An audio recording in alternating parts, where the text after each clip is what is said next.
অনেকেরই একটা কমন প্রশ্ন, কালো জিরা ভর্তা করলে তিতা লাগে।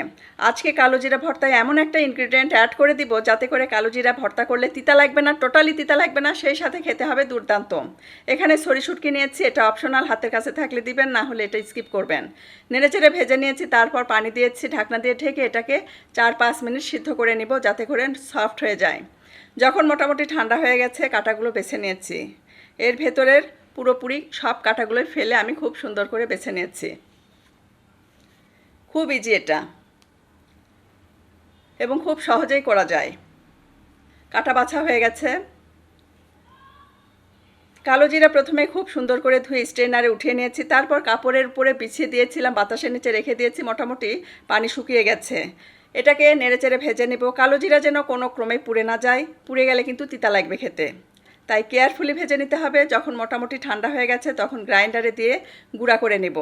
এটা সনিফারের একটা গ্রাইন্ডার, খুবই ভালো, দেখতেই পাচ্ছেন স্পেসটা একটু কম কিন্তু স্মুথলি কাজ করে, আমার কাছে খুবই ভালো লেগেছে।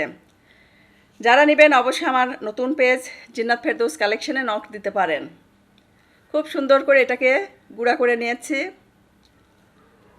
এই কালো জিরা পাটায় বাটতে কিন্তু অনেক কষ্ট হয়। এখানে প্যানে দিয়ে দিচ্ছি সরিষার তেল, পেঁয়াজ কুচি, রসুন সমপরিমাণেও দিতে পারেন, কিংবা একটু কম বেশি হলে অসুবিধা নেই। সিদ্ধ করে রাখা 6-7টা কাঁঠালের বিচি দিয়েছি, চাইলে এর চেয়েও বেশি দিতে পারেন। সরি শুটকি দিয়েছি, সাথে দিচ্ছি স্বাদ মতো লবণ, হলুদ গুঁড়া, কাঁচামরিচ, নেড়েচেড়ে দিয়ে দিচ্ছি শুকনা মরিচের গুঁড়া। খুব সুন্দর করে হালকা আছে এটা ভেজে নিব। ভাজা হয়ে গেছে। পাটায় ভেজে রাখা শুকনা মরিচ লবণ দিয়ে বেটে নিব। এরপর দিয়ে দিচ্ছি সেই ভেজে রাখা সব কিছু একসাথে, যেটা ভেজে রেখেছিলাম, পেঁয়াজ, রসুন, মাছ, কাঁঠালের বিচি। খুব সুন্দর করে এটা বেটে নিব।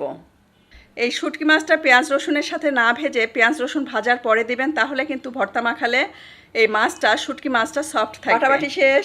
এখন দিয়ে দিচ্ছি সেই কালো জিরা যেটা গ্রাইন্ডারে গুঁড়া করে রেখেছিলাম, সাথে দিচ্ছি পেঁয়াজ কুচি, সরিষার তেল। সরিষার তেলটা একটু বেশি করে দিবেন, তাতে করে খেতেও ভালো লাগবে, তাহলেও কিন্তু তিতা ভাব থাকে না।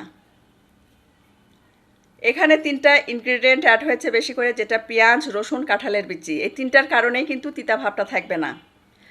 এখানে কালো জিরার ফ্লেভার দুর্দান্ত ফ্লেভার, কিন্তু কোনো তিতা ভাব নেই। সরিষার তেল দিয়ে খুব সুন্দর করে মাখিয়ে নিয়েছি, সাথে কিন্তু দিয়েছিলাম লেবুর রস। মাখামাখি শেষ। গরম ভাত নিয়েছি, শুকনো মরিচ, কাঁচামরিচ, লবণ, পেঁয়াজ কুচি, সরিষার তেল দিয়ে ভাতটা মাখাবো, তারপর খাবো। এক একটা বাইটে মনে হচ্ছিল কালো জিরার ফ্লেভার একদম ভরপুর, সেই সাথে দুর্দান্ত টেস্ট, মানে সব কিছু। কাঁঠালের বিচির ফ্লেভারটা এখানে কিন্তু বোঝা যাচ্ছিল না, কিন্তু মিষ্টি মিষ্টি একটা ভাব ছিল। যাই হোক, অসম্ভব মজার। মাস্ট ট্রাই করবেন, অবশ্যই কমেন্ট করে জানাবেন, আর রেসিপিটি ভালো লাগলে লাইক, কমেন্ট, শেয়ার করতে একদমই ভুলবেন না। আজকে তাহলে খেতে খেতে বিদায় নিচ্ছি। সবাই অনেক বেশি ভালো থাকবেন, আমাদের জন্য দোয়া করবেন। আল্লাহ হাফেজ।